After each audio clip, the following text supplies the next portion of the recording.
I didn't do it. Help me understand this. What does he mean by he didn't do it? You just pled guilty to it. Because I'm being advised by my attorney. I just accepted your plea of guilty to this charge, Mr. Harris.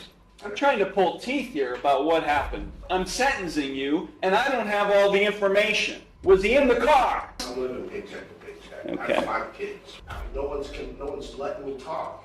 This case is going to a jury trial. I'm vacating the conviction. You want your trial? You got it, Mr. Harris. Hold up. He literally just admitted guilt. And now he's flipping the script saying he's innocent? The courtroom is in total confusion. The judge looks lost. The lawyer's scrambling. And everyone's trying to make sense of this sudden U-turn. Chaos hits instantly. This was definitely not Charge of failure to stop after a non-public road accident. The offer that we have discussed here would be an amendment of the charge to the charge of failure to stop after an accident involving the property of others. The difference between this charge and the original charge is that this charge does not carry a mandatory license suspension. The damage to this vehicle, which was a 2001 Chevy Blazer, was the grand total for the repairs $6,874. The city is recommending probation, whatever fine the court deems appropriate. Mr. Heasley? Thank you, Your Honor. He very much wishes to resolve this matter, Your Honor, along the lines of the stated plea offer, although he is aware that this court does not have to follow such plea agreement. Normally, I don't allow pleas to, this late in the game. We've had, I think, 4, maybe 5 pretrials or status conferences.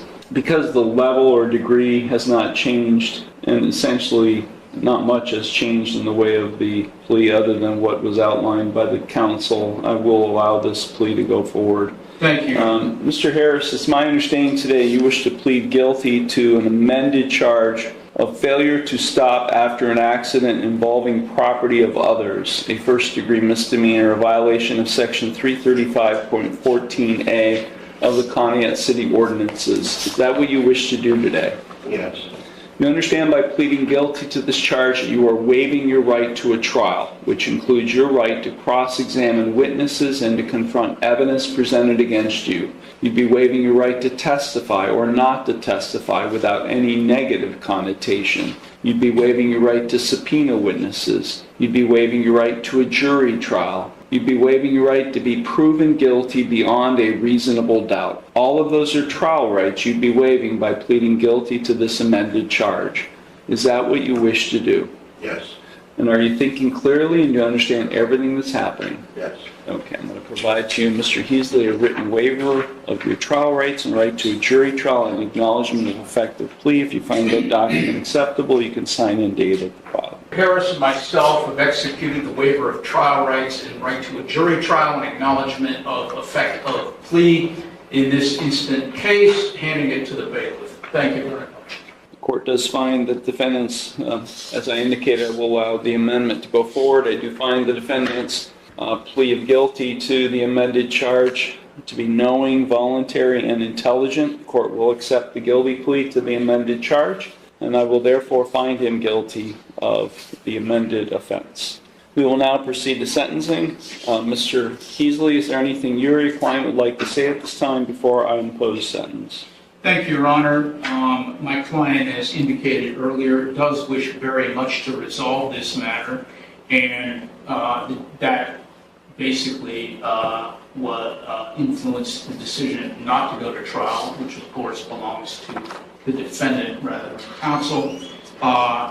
We're aware that there is restitution to be made in this matter, and hopefully that will not be a problem.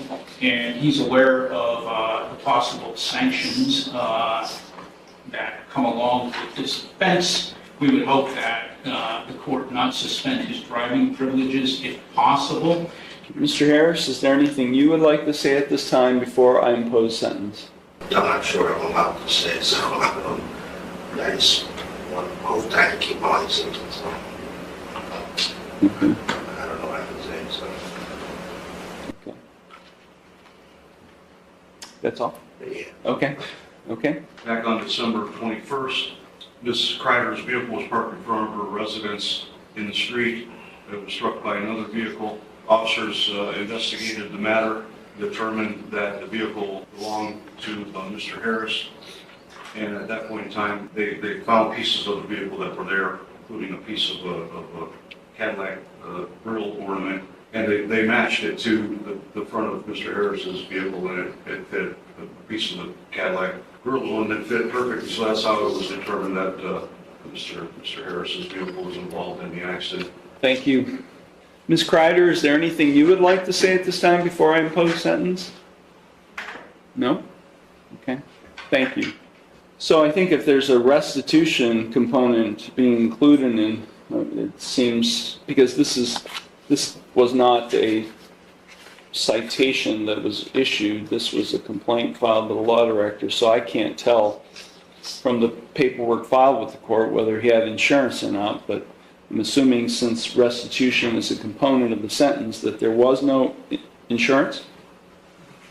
I wasn't the one driving it, so Was there insurance on the vehicle? I don't know. I didn't do it, so I don't know. I didn't have the car in my possession. Help me understand this. What does he mean by he didn't do it? I'm sorry. We were prepared, Your Honor, although he does wish to resolve this matter, according to the offer which was just recently extended to us, with trial on this matter. But he has waived his rights to... I understand. Just tell me what happened. I understand. Just tell me what happened. I'd like to know what he's claiming happened. Another individual, Your Honor, was operating the vehicle at the time of the accident, not Mr. Harris.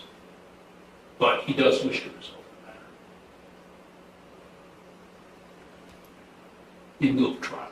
I just accepted your plea of guilty to this charge, Mr. Harris.